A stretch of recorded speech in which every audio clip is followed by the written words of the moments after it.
Hello dear student, welcome. तो बच्चों लोग, अभी हम लोग इनकम फ्रॉम बिजनेस का सम सॉल्व कर रहे हैं और ये सम देखो 20 मार्क का लेता है। ये क्वेश्चन पेपर का ही सम है।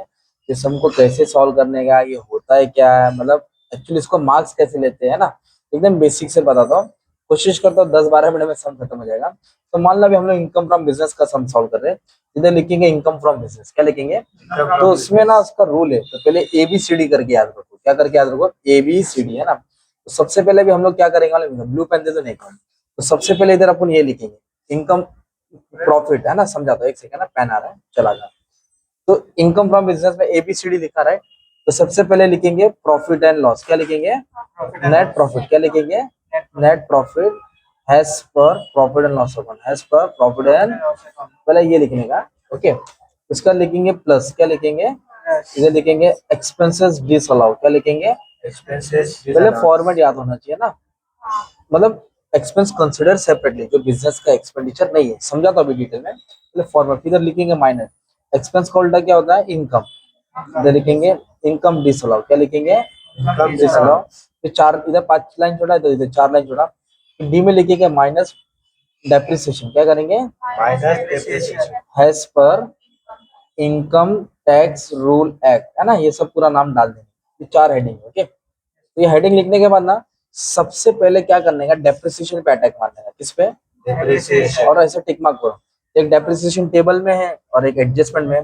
तो जो टेबल वाला डेप्रिसिएशन ऊपर आएगा और जो एडजस्टमेंट वाला इधर आएगा ना। तो टेबल वाला ऐसे लिखेंगे डेप्रिसिएशन एज पर बुक, क्या लिखेंगे? डेप्रिसिएशन पर बुक, मतलब आपको ये बुक के हिसाब से, फाइनेंशियल बुक के हिसाब से कितना है, 36,000 लिखने का। ये डेप्रिसिएशन दिया इनकम टैक्स रूल 25,000, वो डी में डालेंगे और उसको ब्रैकेट में लिखेंगे। किधर लिखेंगे? उसको बाहर लिखूंगा। जब मैं कैलकुलेट सॉल्व करूंगा तो मालूम पड़ेगा कि अंदर बाहर क्यों लिखा हूं।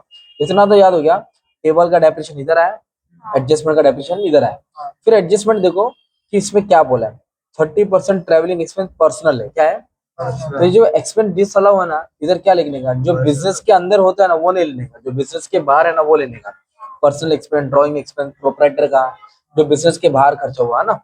तो ट्रेवलिंग एक्सपेंस तो बिजनेस का होता है और उसमें इसने 30% किसके लिए इस्तेमाल किया? पर्सनल।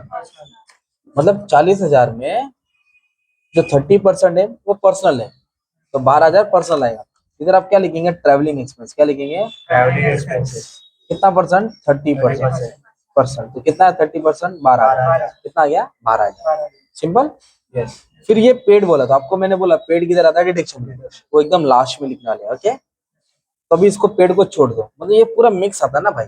तो पहले तो मैंने क्या डेप्रिसिएशन लिखा ऊपर, एडजस्टमेंट वाला नीचे लिखा, फिर एडजस्टमेंट सॉल्व किया, ये डिडक्शन में इसको लास्ट में करेंगे। अभी इधर सैलरी बोला, तो सैलरी तो एम्प्लॉय को देते 2,25,000। इधर क्या बोला उसने? 1,20,000 सैलरी अपने वाइफ को दिया। अगर इतना ही सेंटेंस रहता वाइफ तक तो सैलरी इधर लिखते, क्योंकि अपने घर वाले को दे पर्सन है। पर आगे क्या बोला? वाइफ को सैलरी दिया, जो बीकॉम है, ग्रेजुएट है, जो राइट करते अकाउंट, मतलब उसके पास क्वालिफिकेशन है, क्या भाई? क्वालिफिकेशन। तो क्वालिफिकेशन बेस पे वो सैलरी ले ली, मतलब वो एम्प्लॉय हो गए। कौन हो गए? एम्प्लॉय। तो फिर वो शो नहीं करेंगे। औरत को दिया, बेटों को दिया, ऑन क्वालिफिकेशन बेसिस तो नहीं आएगा।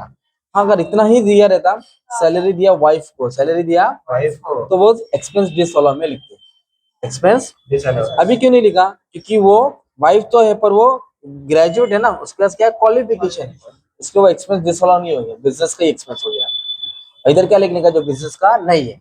तो तुम्हारा एडजस्टमेंट सॉल्व हो गया। फिर एक एक से आइटम अभी रीड करेंगे। तो सैलरी बिजनेस का होता है, ट्रैवलिंग भी बिजनेस का होता है, पर 12,000 क्यों लिखा? क्योंकि वो पर्सनल था। ऑफिस एक्सपेंस बिजनेस का, प्रोफेशनल टैक्स बिजनेस का, स्टाफ वेलफेयर बिजनेस का, प्रिंटिंग बिजनेस का ना। तो जो बिजनेस का उसको हाथ नहीं लगाने का। डेप्रिसिएशन तो पहले लिख दिया ना अपन ने। प्रोफेशनल फीस भी बिजनेस का, ड्राइंग, ये क्या दिया है? ड्राइंग मतलब पर्सनल असते, ड्राइंग बोले तो पर्सनल, तो ड्राइंग आ गया या प्रोपराइटर आ गया, वो पर्सनल रहेगा। क्या रहेगा भाई? तो 9,000। तो ये एक्सपेंस डिसअलाउ में आता है। फिर बोला इंटरेस्ट ऑन बिजनेस लोन है कि पर्सनल लोन है भाई? Personal loan. अगर बिजनेस लोन रहता तो नहीं आता, और ये पर्सनल लोन है, क्या है? खुद का, तो हो गया एक्सपेंस डिसअलाउ। इधर लिखेंगे इंटरेस्ट, क्या लिखेंगे? Interest on personal loan. ये एक्सपेंस कंसिडर सेपरेटली हो गया ना भाई।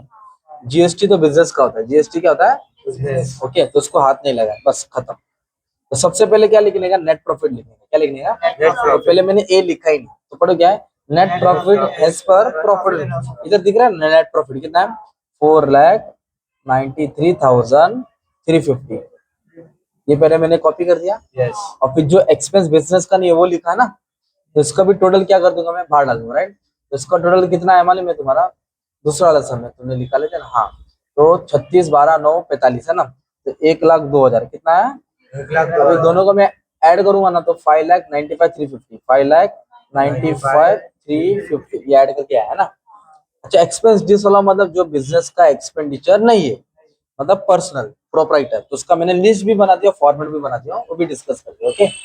अब ये इनकम डिस वाला पढ़ो, क्या है इनकम डिस वाला। इनकम डिस वाले में क्या करने का, क्रेडिट में आने का, ग्रॉस प्रॉफिट को छोड़ के, क्या बोला मैंने, ग्रॉस प्रॉफिट को छोड़ के। बाकी जो भी है वो बाहर से इनकम है ना, सेविंग बैंक, इंटरेस्ट, तो ये इसको क्या करने का, नाम और अमाउंट को कॉपी पेस्ट क्या करने का, कॉपी पेस्ट सब लिखो एकदम डिट्टो सेम लिखो, क्या करो, डिट्टो सेम लिखो। तो पहला नाम क्या है, सेविंग बैंक, पहला नाम क्या है, saving bank. Okay, saving bank है, इधर लिखा saving bank interest, copy paste करो, क्या करो, कॉपी पेस्ट। एक इंटरेस्ट आया, किस पे आया, टाइम डिपॉजिट, किस पे आया, एफडी बोलते उसको, और एक हुआ इनकम टैक्स रिफंड, क्या हुआ, income tax refund, copy paste, जो अमाउंट है वो सेम लिखो, जो अमाउंट है वो सेम लिखो, ओके, जो अमाउंट है उधर सेम लिखो। अब इसका टोटल कितना डालेंगे, बाहर डालेंगे, तो कितना आएगा इसका टोटल, नहीं ये तीनों का टोटल कितना आ जाएगा वाले में, 56,650 है ना। एक मिनट टोटल ले लेता हूँ, 5,700 है, फिर 23,000 है, ये 10,000 है, तो इसका है 38,700, एक सेकेंड ना, 38,700। अब सुनो क्या करना है, अभी आपका फॉर्मेट याद हो गया, अब सुनो, तो इनकम फ्रॉम बिजनेस में पहले क्या लिखने का, नेट प्रॉफिट, क्या लिखने का भाई, पहला नेट प्रॉफिट। एसेट्स लिखा, कॉलम बनाया, नेट प्रॉफिट लिखा, 2 मार्क उधर ही मिला, फिर एक्सपेंस डिसअलाउ क्या था, एक्सपेंस जो बिजनेस का नहीं था, फिर इनकम डिसअलाउ क्या आएगा, इनकम डिसअलाउ। कॉपी पेस्ट, ये और ये मैंने ऐड किया ना।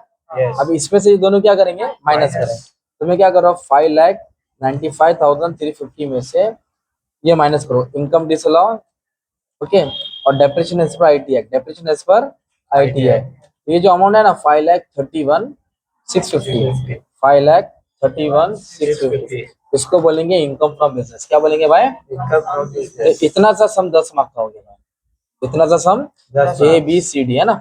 फिर आएगा next heading, income from other source, क्या आएगा, इनकम फ्रॉम अदर तो सोर्स। वापस से क्या करूंगा, ये तीनों नाम लिखूंगा, अमाउंट नहीं लिखूंगा, तीनों नाम सेविंग बैंक, इंटरेस्ट और इनकम टैक्स, ये क्या अदर सोर्स है ना। अभी जो सेविंग बैंक है ना वो टैक्सेबल है, यस। टाइम डिपॉजिट भी क्या है, टैक्सेबल है, पर जो टैक्स रिफंड रहता है वो एग्जाम रहता है।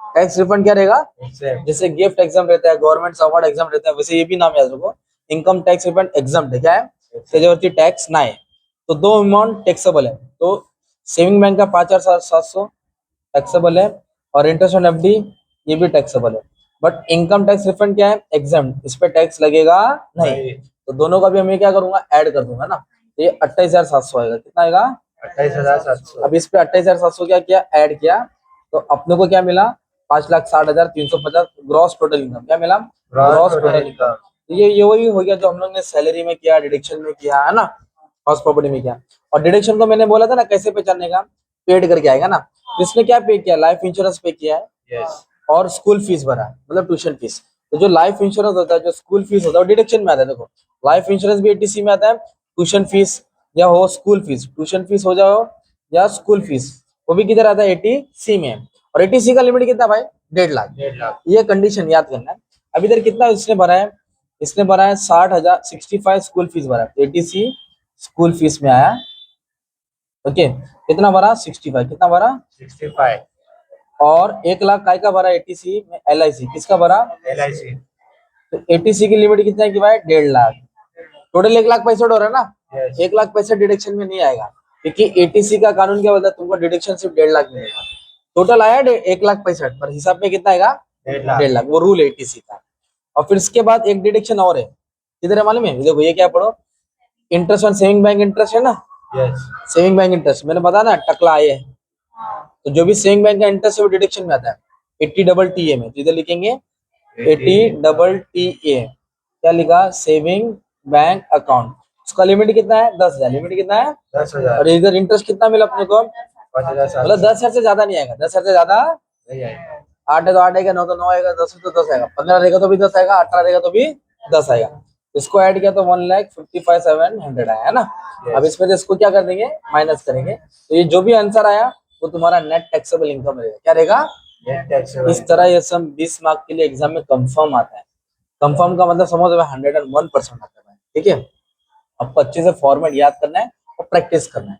तो फॉर्मेट में क्या याद है ना, ABCD क्या याद रखो, ABCD. नेट प्रॉफिट लिखने का है ना, जो बिजनेस का एक्सपेंस नहीं है इधर कॉपी पेस्ट करना है, मतलब टेबल वाला डेप्रिसिएशन ऊपर, एडजस्टमेंट वाला डेप्रिसिएशन नीचे, एडजस्टमेंट सॉल्व करो, फिर टेबल रीड करके मिलेगा। इतना सॉल्व हो गया, फिर अदर सोर्स क्या लेना क्या नहीं लेना, फिर डिडक्शन पेड, इन्वेस्टेड, डिडक्टेड, इस तरह तुम्हारा सम सॉल्व होगा। 20 मार्क का सम था, मैंने ऑलरेडी क्वेश्चन लिख के रखा था, तो बच्चे ने क्वेश्चन पेपर लेके आया तो काम और आसान हो गया। Okay, thank you very much and all the best for exam. Love you.